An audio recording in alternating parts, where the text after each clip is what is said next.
Hello and welcome back to my YouTube channel. I thought today I would do a bit of a chatty style Q&A. I've never done one before and it's quite highly requested, so it's a good opportunity for me to kind of answer some of my kind of most asked questions and for you to hopefully get to see a bit more of my personality as well. I put a couple of posts out on Instagram and lots of you kindly sent in some really interesting fun questions, so I'm going to try and, I've condensed them down a bit, but I'm going to try and answer as many as possible, so hopefully kind of all bases will be covered.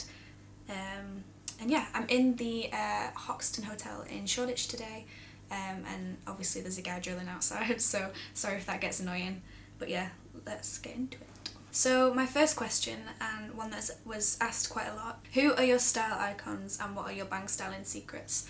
I won't bore you with any more hair talk because I've just done a video which I'll link below, which shows you kind of everything you need to know about my hair, how I style it, etc. As far as style icons, I have a lot of style icons from the 60s and 70s, Jane Birkin, Francois Hardy, Edie Sedgwick, anybody in any of Godard's films, like Anna Karina for example. She was actually the reason I first cut my fringe in because I was obsessed with her hair. Chloe Sevigny is a huge one for me. I have a book and I return to it time and time again because I just think she's really good at taking something ordinary and making it look completely different. She'll kind of wear like a white t-shirt in a way that makes it appropriate for a dinner party. So she kind of just turns fashion rules on their head in that way, and I really like that. Because it again reinforces that idea that you don't need to always have kind of fancy expensive things to feel nice or to feel sexy or whatever. You can wear a white t-shirt but just style it in a way that you've kind of a way that you might not be used to. So yeah, I would say that was it for style icons. I mean, I've got loads, but I guess my two huge main ones would be Jane Birkin and Francois Hardy. They just have that kind of effortlessly undone tomboy kind of look that I just think never gets boring to me, at least anyway. Just kind of portray to me and to a lot of other women, I think, that you can wear a t-shirt and jeans and still feel good about yourself. You don't always have to be wearing a kind of tight-fitting dress and heels, you know, but you can if you want to, but you can also achieve that kind of feeling in the kind of everyday attire that everybody owns and has in their wardrobe. Okay, so I love vintage clothes. I love vintage clothing, especially ones made in the UK. What are the oldest vintage items that you own? I feel like this would have been more interesting if I'd have brought them with you to show me, but probably some things that I inherited from my gran when she passed away. She gave me a gold vintage letter seal, which I have on a chain, which is really cute, but it's almost too precious to wear, which is annoying. And I have quite a few handbags from her as well. I inherited quite a lot of kind of really old fur coats from her as well, but unfortunately of that time a lot of ladies wore real fur coats, so I don't wear real fur, so I think they went to a charity shop. But yeah, probably just things that I inherited from my gran. Her and my granddad they lived in a really old-fashioned house in the Lake District, and they used to love collecting old things and antiques, so I have a lot of kind of first edition books from her and things like that. I also own a really old copy of Lolita, which is one of my favourite ever books.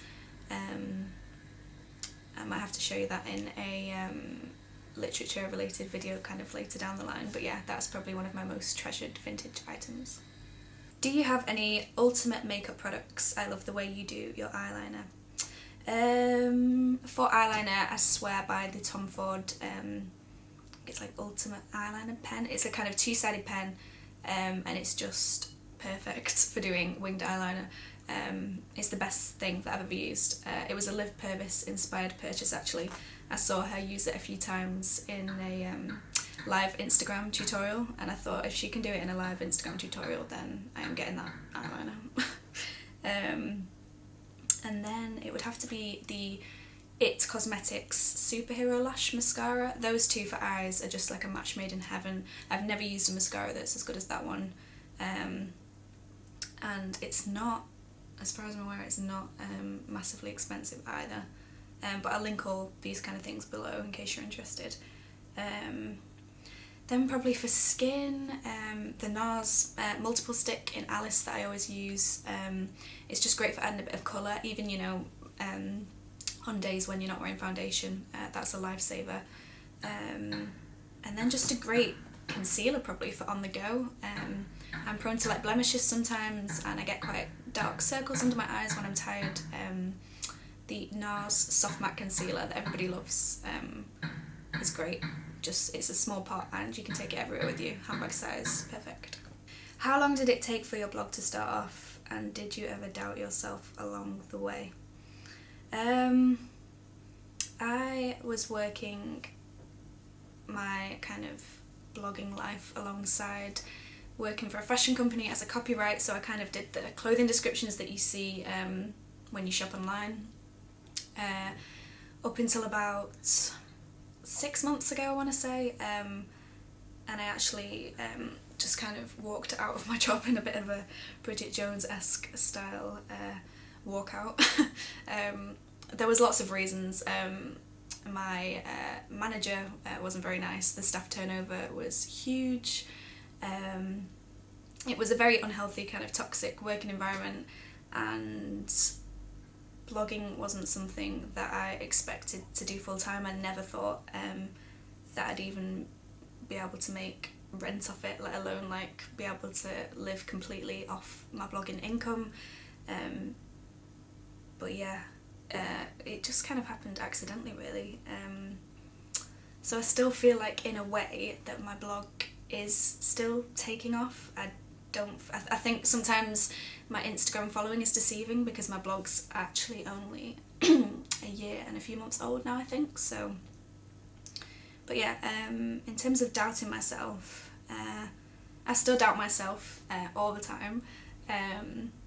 Most recent example, starting YouTube, it's scary.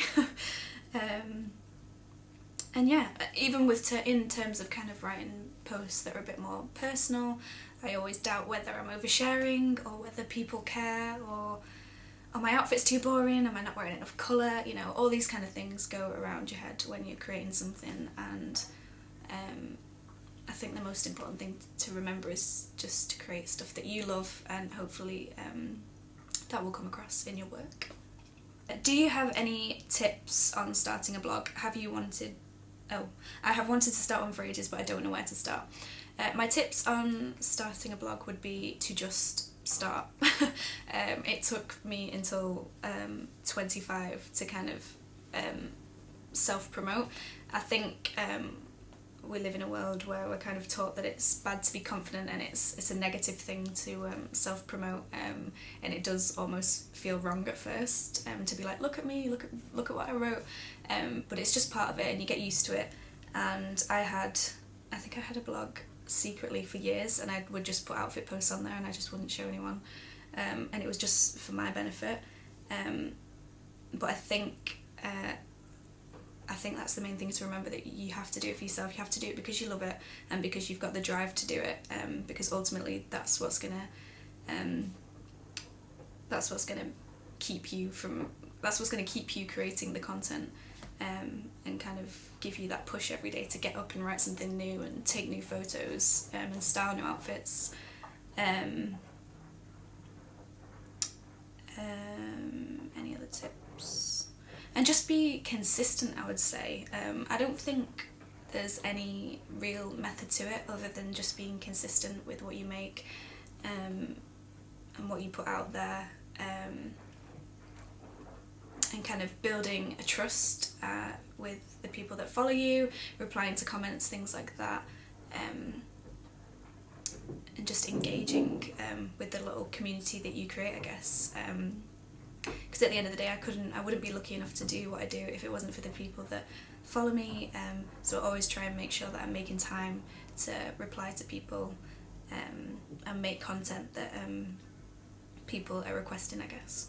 What gave you the courage to quit your job and do what you love?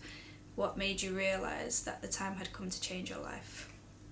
It's very deep. Well, like I said, I walked out of my job, so it wasn't something that I'd planned. I didn't have this kind of like fancy 5-year plan where it's like, okay, I'm going to do this, and then I'm going to do this, and then I'm going to blog, and that's going to be happily ever after. It was just kind of... actually, a lot of bloggers that I've spoke to have said the same thing, that there just becomes a tipping point where... And I think that's what happened with me for sure, was that it was almost like, you know, I can't do these two things anymore and do them well. I was quite down at the time. I was so overworked. I was coming home on the weekends and shooting. I was shooting in the evenings, doing emails till about midnight every night, and then going to my day job and sitting at a desk and being miserable there.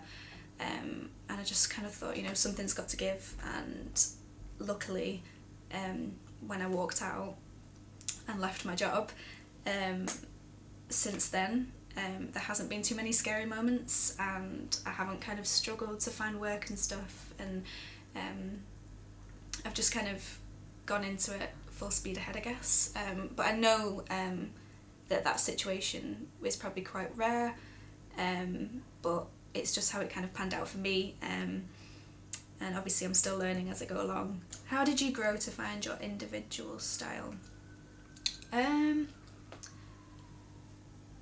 So let's say this is a tricky one for me. Sometimes I'm not always sure if I have a kind of individual style, but then I get sometimes when I look back through my Instagram, there's key things that I can pick out, and I guess I am quite Parisian and vintage influenced. But I try not to let that restrict me too much. You know, if I see something that I like and it's not necessarily what I would normally wear, I don't think that way. I just think, oh, I'll try it and see if I can make it work for me. I definitely didn't always feel like I had an individual style. I was a bit of an outcast as a child, a bit of a misfit, especially in high school as well. I guess moving to uni was where I kind of got to experiment a bit more. I had a bit more money, and there was a lot of kind of charity shops and vintage shops. So that kind of vintage influence kind of seeped in there, I think. And I think just moving to a big city where people tend to be more experimental, and there tends to be a more kind of diverse range of personal styles and kind of that anything goes attitude, that definitely helped going to uni. But yeah, in terms of my personal style, I feel like I'm still growing, and I think a lot of it has to do with confidence as well, because there's still a lot of things that I would love to wear, but I think, oh, that wouldn't really flatter my body type, or oh, I'm not sure about that colour on me. So in terms of that, I still feel like it's a development. But yeah, I think definitely uni and just kind of getting older and getting a bit more confident and a bit more self-assured have definitely helped kind of develop the way I dress. What are some of your favourite bands, artists? My music taste is really eclectic. I'm sure everyone says that, but it really is. There's not many things that I wouldn't listen to. What are my favourites? 60s and 70s music again, I love. If you follow me on Spotify, then you might be able to get a better idea of that. I grew up listening to a lot of Lou Reed, Bruce Springsteen, Bob Dylan, Bowie. My mum loved ABBA. So there was always a real mix around the house. My dad loved like the Rolling Stones and all that kind of stuff. So I've always kind of had parents who have given me good musical influences, or what I deem good anyway. But more recently, probably I'm obsessed with Haim. I saw them at Glastonbury, and I just love them. I think they're the coolest girls, and I really like the music that they make. Who else? It's changed quite a lot, to be honest. I really love like Kurt Weill and that kind of sound. But when I was at uni and a little bit younger as well, I was really into like Paramore and kind of more emo bands. I think everyone went through that stage. But yeah, Serge Gainsbourg I love as well, Francois Hardy. There's a real mix. I'd have to look at a playlist for reference. But yeah, those are a few of my kind of favourites. Where do you recommend for good quality jewellery that doesn't cost the earth? I feel like you can get really good jewellery for that kind of middle of the way price, and that tends to be what I go for. A lot of the rings and pendants that I wear, I buy them once and then they last me for ages. I wear the same ones pretty much all the time, maybe in a slightly different combination depending on what I'm wearing. Misoma are great. I don't feel like theirs are too expensive. Some of their pendants are under, and then little necklaces are under £100, which I think is good for a real gold necklace. But for kind of affordable costume style jewellery, I'd say Topshop. Whistles do some great, like really interesting pieces. Mango as well, actually. Accessorize would be the obvious one, I guess. How did you get so popular on Instagram? Just by being yourself and having a great taste in fashion. Thank you. Do you have another job? And if not, how is life as a fashion Instagrammer? I'm really not sure if there's any real kind of method to growing on Instagram. Obviously consistency, and I know a lot of people use hashtags and stuff. I personally never really have used hashtags, so I couldn't kind of say from that point of view. And I'm not very technical when I post on Instagram. I just kind of post what I like and post what I'm wearing. I don't really think it out too much. I do have an app, one of those apps that you can use, I think it's called Unum or something, where you can kind of see what your grid looks like before you post things out, but I don't always stick to that. I like to try and keep it as instant as possible. But yeah, I think the main thing that I've always done, and the only thing that I can pick out whenever I'm asked this kind of question, is to just be consistent. I post twice a day and I try and stick to that no matter what. Obviously sometimes you've got to have a break, and I'm probably quite hard on myself in that sense. You know, rain or shine, I try and post two times a day. But you know, you can make that a lot easier on yourself if you plan your content and make sure you've got a bit of a backlog of images to use, so you're not just doing it on the day every day. You can kind of plan the next week and then add in things as you go, which makes it a lot easier. Do I have another job? I don't have another job. Instagram and my blog are my full-time jobs now. At the minute, you know, my income is kind of balanced between the two, but my main focus for me at the minute is my blog. I'm just trying to grow it and get it to a space where I'm happy with the content and the layout and stuff like that, and I'm always trying to improve it. I'd prefer to be known as a blogger and not just kind of a fashion Instagrammer. So that's something that I'm still very much trying to establish, because I love the writing side and I love the you know, the editorial side of planning out kind of blog posts and styling and all that kind of stuff. And also Instagram could disappear tomorrow, so it's not good to just rely on one platform. What would you wear to a wedding, reception / fancy event? I'm asked this a lot, and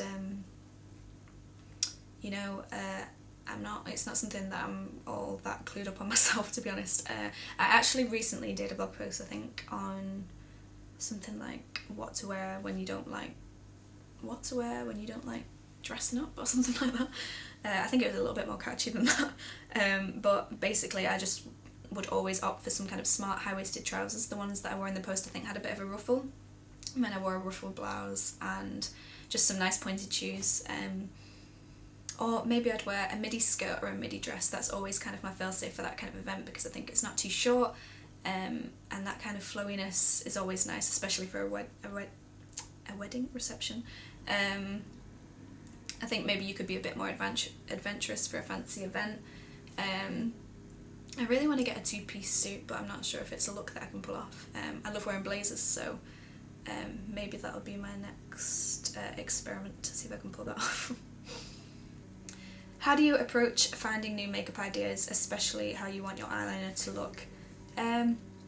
If you've followed me for a while, years even, you will have probably seen that I do the same makeup look every single day. and then for the evenings I'll just add a bit of eyeshadow, or maybe add a red lip or a bit more lipstick or a slightly different variation of a nude. I'm pretty boring when it comes to makeup actually. I buy way more skincare than I do new makeup. But in terms of finding inspiration, I spend a lot of my time looking at like Jane Birkin's face and Francois Hardy's face, Edie Sedgwick, Jean Damas, Louise, is it Follaine? I'm not sure how you pronounce the name. I massacre all the French words, but yeah, the girls that kind of have fresh skin and just a really neat kind of eye flick or winged eyeliner,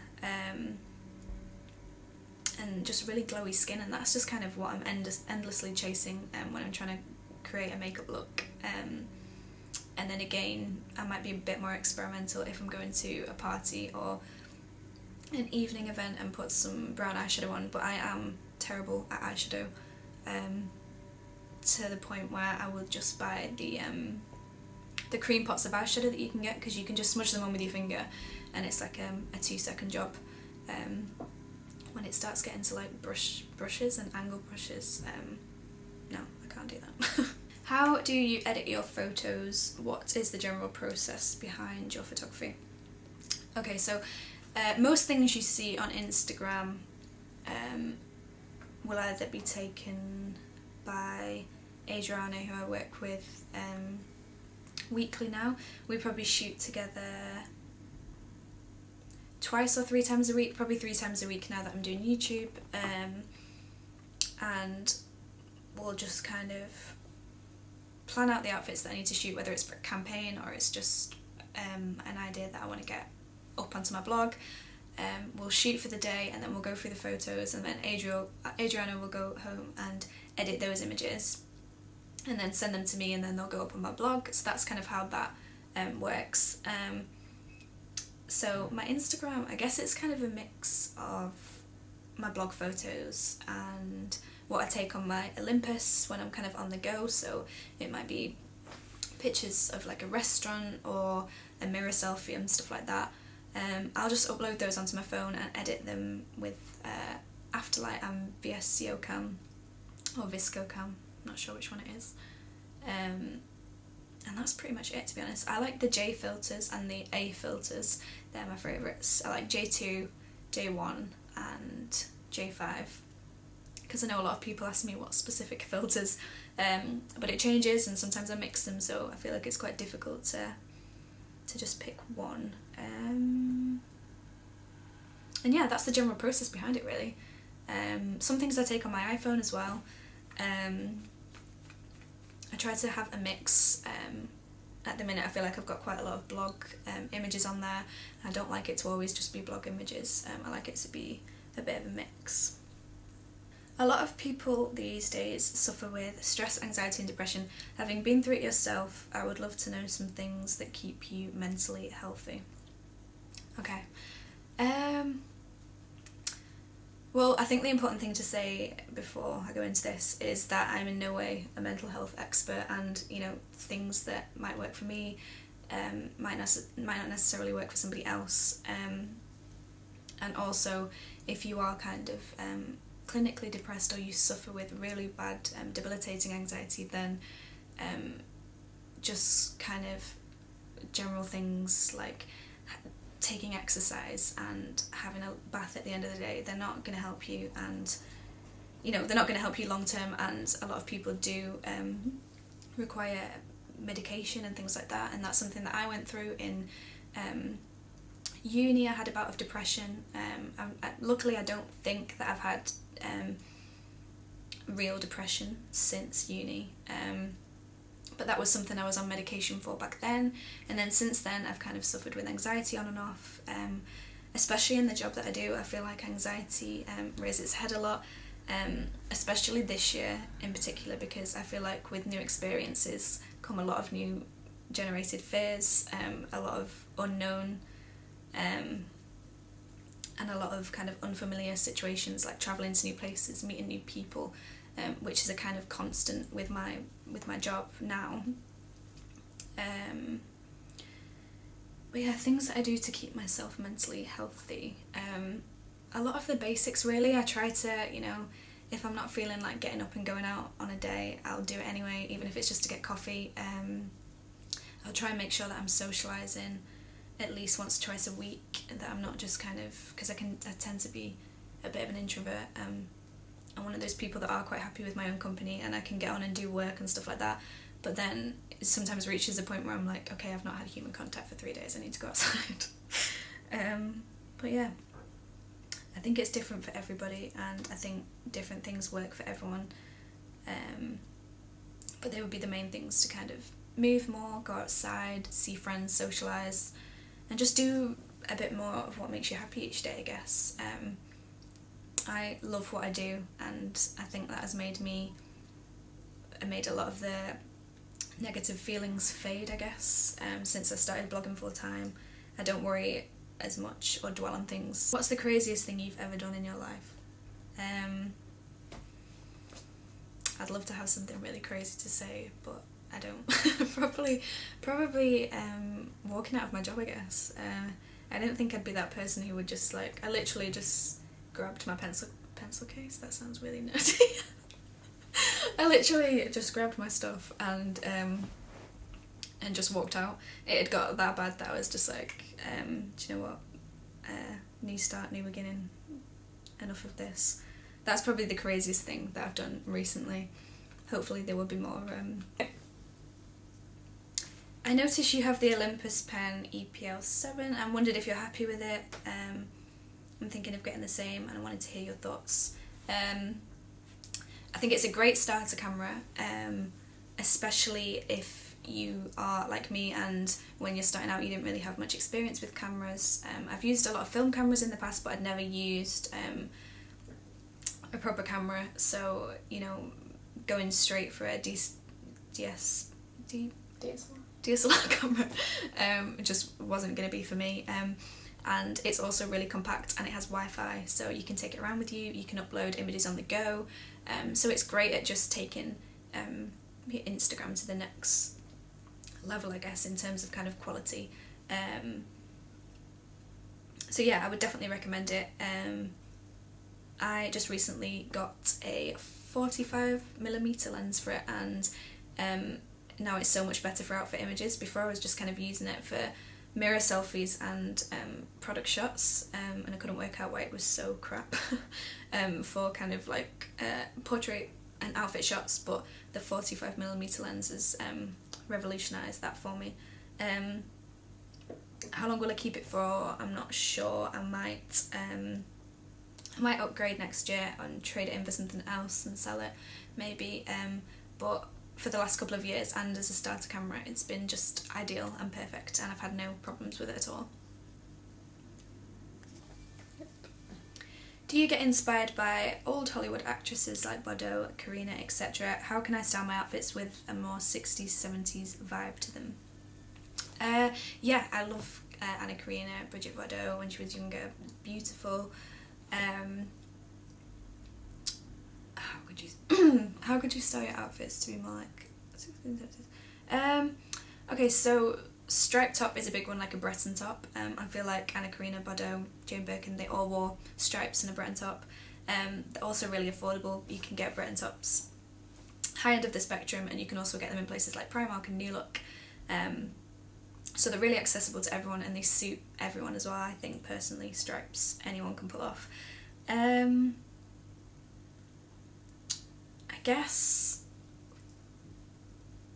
guess it's in the accessories as well, so like red lipstick would give you a bit more of a 60s, 70s vibe, and the winged eyeliner, a lot of it's in the makeup as well as the clothes. Mary Jane's, like ankle strap shoes if you're wearing high-waist denim and stripes, that's always a really nice look. Handheld bags will always give you that more of a 60s kind of kitten vibe. And then the way you style your hair as well, so I wear my hair in a bun out of ease, but I guess it tends to look quite 60s. How do you nail every look? Do you have any tips for other fashion muses? Thank you. Definitely don't nail every look. You don't see the things that I order from ASOS and send back, or the mirror breakdowns that I have. I'd say a great place to start with this is to kind of create your capsule wardrobe, so your kind of wardrobe basics, if you will. And then I think once you've got the general basics to create an outfit with, you can then start being more adventurous with pieces and adding more things into the mix. That's generally how I approach kind of shopping and styling. So for me, I think basics would be a great pair of high-waist denim, a few great blouses, a trench coat, for example, like the ones I've shown on my blog recently, the kind of beige ones, the classic ones, and then I've got like a khaki one as well.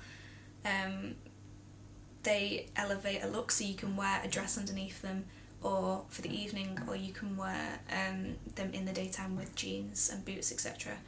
And these are all pieces that have been around for years as well, so they're likely to be around in years to come. And yeah, that's basically what my tips would be, really, is to invest in those key wardrobe pieces, and then as you get more confident and as you go along, add in more things and different accessories and mix it up and just kind of create new looks as you go along. I like this question. Whose wardrobe would you want to raid? Jane Birkin, obviously, because I just think the denim and basket bag collections would be out of this world. And then I think probably Bowie, because I think he would just have the most insane wardrobe, just like a stream of metallics, I'm imagining, and just really interesting. All the costumes and things he wore on stage and things like that, I just think I'd find that really inspiring, because I tend to kind of get stuck in my ways a bit, and he was forever evolving and changing, and I loved that about his kind of style evolution. Chloe Sevigny again. I just think she'd have the most insane collection of pieces and shoes and blazers and things like that. And then probably Sienna Miller, because although my style's quite different to hers, I just always love how she dresses. She makes everything look so kind of undone and effortless, even when she's wearing a kind of fancy evening gown and she's on the red carpet. She's got kind of messy hair and slightly smudged makeup, and she's got a really cool kind of boho vibe about her, and her style is very much hers. Who are some of your favourite blogs, YouTube, Instagram accounts? For YouTube, I love Helen Anderson, and Emma Hill, actually, who I discovered recently. Their vlogs are absolutely hilarious. Helen Anderson's vlogs in particular, I don't miss a single vlog of hers. I just think she's absolutely hilarious and down to earth, and I love her dogs as well. Yeah, just really both hilarious real girls. Megan Ellaby, I love Megan's styling videos. I just think her styling videos are really well executed, especially the kind of catwalk recreations that she does. Sammy Maria, who used to be Beauty Crush, I think. I've followed her for years, and I love her Chatty videos. Again, just a real down-to-earth normal girl, and her style is amazing as well. For blogs and Instagram, I love Sophia Rosemary. Sophia's a good friend of mine, and we have quite similar tastes in fashion as well, so she's always kind of inspiring me to buy things, and she wears a bit more colour than me as well, which I like, because I don't wear much colour, and she styles it in a way that's kind of casual and 60s inspired. Alexandra Spence, who runs OK Andy, I love. She has a really cool minimal autumnal kind of style, similar to Courtney from Pretty Little Fawn. Their feeds, I love the tones of them, like orange tones, and they both just seem like really lovely girls as well.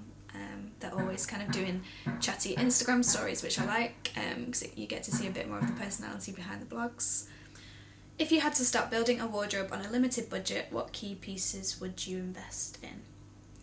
At this time of year, I'd probably say a great fisherman jumper, maybe something like a cream or a red one that's classic, a really great silk blouse, and a great pair of high-waisted denim, maybe a striped top, and then a crossbody bag, and then a great pair of kind of pointed boots. And I think once you've got those, you can kind of dress those looks up or down then. You know, you can wear the high-waisted jeans with the jumper and the pointed boots for the daytime, but then you can also